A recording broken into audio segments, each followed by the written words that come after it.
Real Estate Ed with Jimmy Singh, and you're watching a channel which is providing you the information from in-depth analysis as well as industry experience over 17 years. Jimmy, today's question is relating to our previous video where we were talking about the investing in this high-ranking world where people are all jumping in, using their equity, getting into a strategy to become an investor and making more and more homes as well as their cash flow. Now, today's question is about what would be the market they want to be in, whether it's a post-construction condominium or the standalone or what we call semi-detached home. What do you recommend? Sure. First thing is you have to understand your market you're working with. So if you're looking for secondary market investments like London, Windsor, those markets people do prefer single family homes, townhouses or semi-detached. But if you're looking in metropolitan big cities like Toronto, Mississauga, North York, there people prefer condominium as investment because they're kind of less. I can't say inexpensive, they are expensive, but as compared to detached homes, they are still, within the range where they can invest, right? So if you're looking for investing close to Greater Toronto area, condominium is a good product. You can invest in a good pre-construction condominiums where you can put, 5 to 10% down or 15% down in first year, and then the project will be finished in next, 5 to 6 years. Okay. So typically, in pre-construction condominiums, I have found that if you put 20%, 25% down, you will typically get 5% return on your deposit. Correct. And then you have 10 to 20% a mortgage pay down. So you should be expecting 13 to 15% yearly return on both of these things, which is kind of nice. Nice, yeah. If you can borrow 3% mortgage and make 15% on your money, you are actually making 10% on bank's money. You're getting richer, right? Yeah. So pre-construction, lot of people who want passive investment and they don't want day-to-day property management or dealing with the tenants. That is a really, really good strategy of pre-construction condos. And then you can certainly call us. We do provide property management and finding good projects from top quality builders in good locations.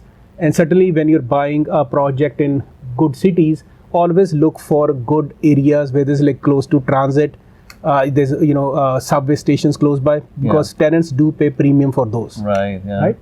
And second thing is, if I talk about the growth of Toronto as such, so I remember like 10-15 years ago, the share of condominium in these cities were like 10-15% sales were condominium. But over the time right now, if you're looking in Toronto, more than 60% sales in certain markets are condominium. So condominiums are getting popular as an investor as such, and lot of pre-construction, the kind of square feet they make it very affordable for an average investor, and the condo fee is also less because it is dependent on square feet, and they provide all the amenities, professional needs. They have gym, swimming pool, they have meeting rooms where they can have Zoom calls and stuff like that. So for a busy professional, if you want a top-notch quality tenants, with a good income and high-paying job, you should, always focus on core markets.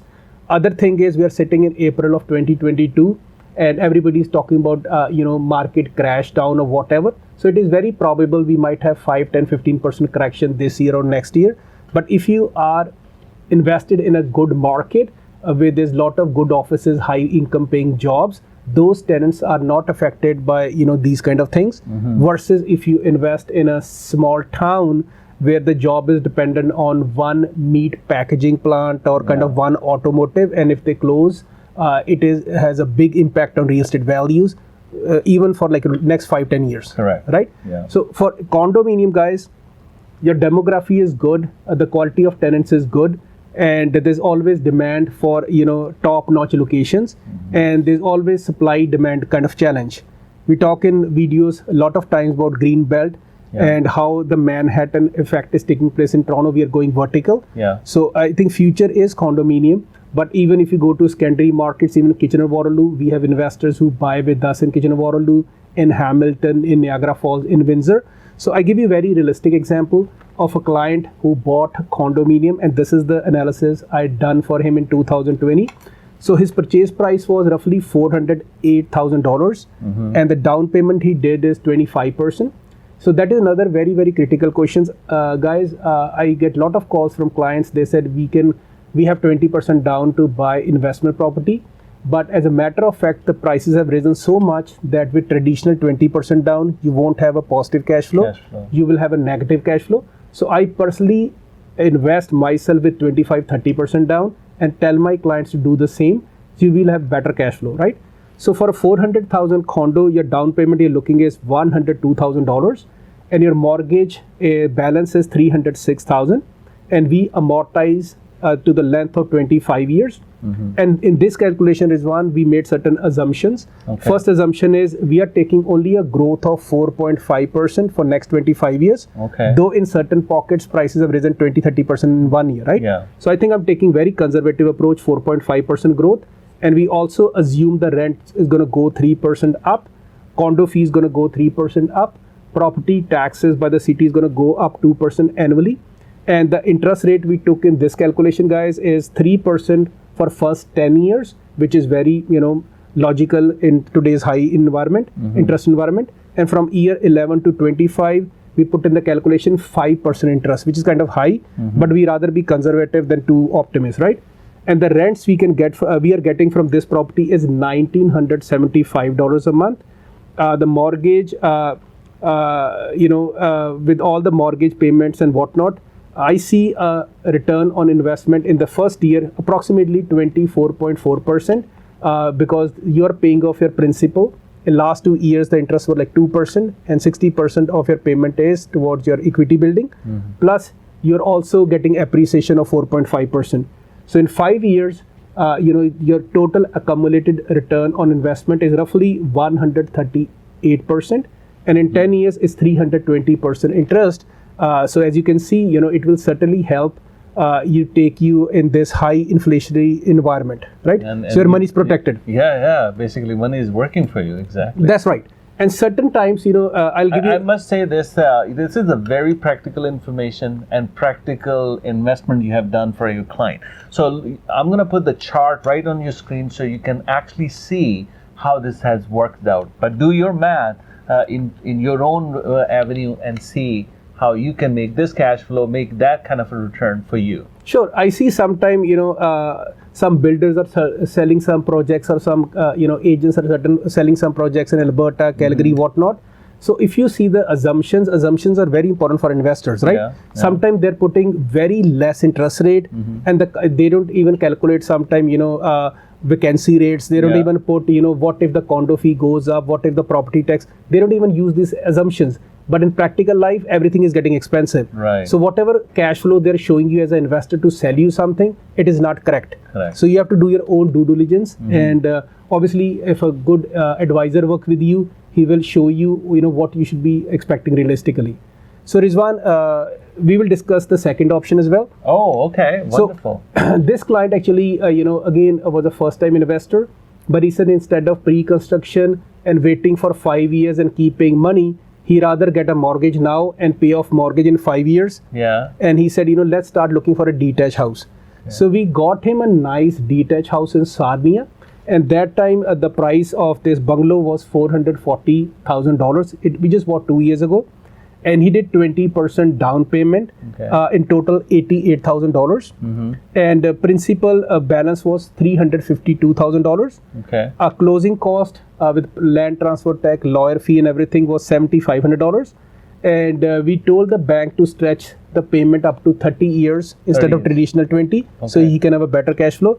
Plus it gave him write-off. And the interest rate we got that time was 2.79. So folks, always remember, when you buy investment properties, bank will always perceive a risk, and you will always pay a little bit premium on your interest rate. So let's say, Mr. Rizwan bhai, if we go to get our mortgage for a primary residence, the interest you get is the best interest. But if you go buy investment property, you will always pay a little bit more.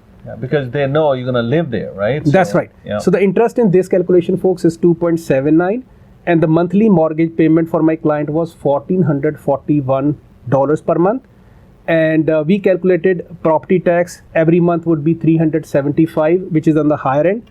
Utilities, we figure out $300 a month, and tenant insurance, landlord insurance, or miscellaneous is $125 a month. So his rent for the upper portion was $1,600 because this property was very close to a student, community college in Sarnia. Okay. So upper portion we rented for $1,600 plus $200 towards utilities. A lower one we rented for $700 all inclusive. So his monthly cash flow, guys, 2 years ago was $269. I know he's doing better in his cash flow, and his principal equity per month is $672. So out of $1,441 mortgage payment, the principal payment is $672.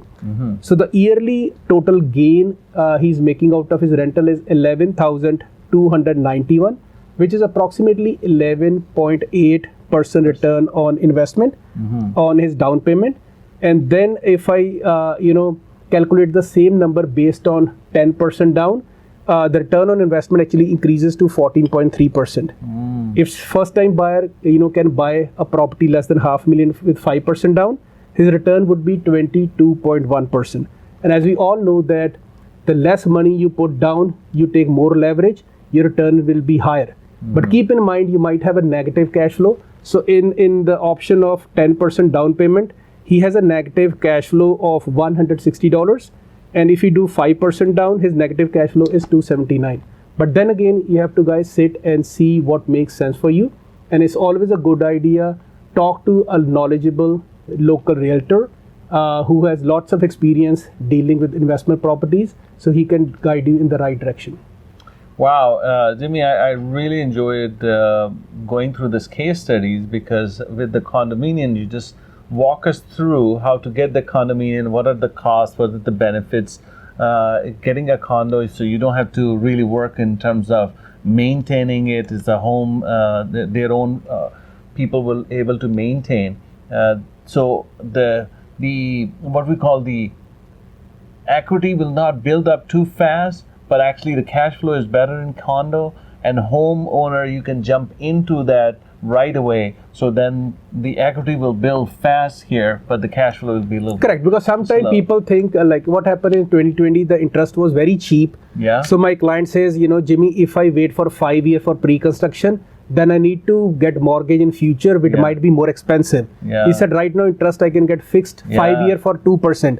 He said if I do calculation, I'm paying 60% my principal. So I rather lock my interest now, buy something now, and in 5 years I have a lot of equity. Even if the market goes up and down, I'm fine.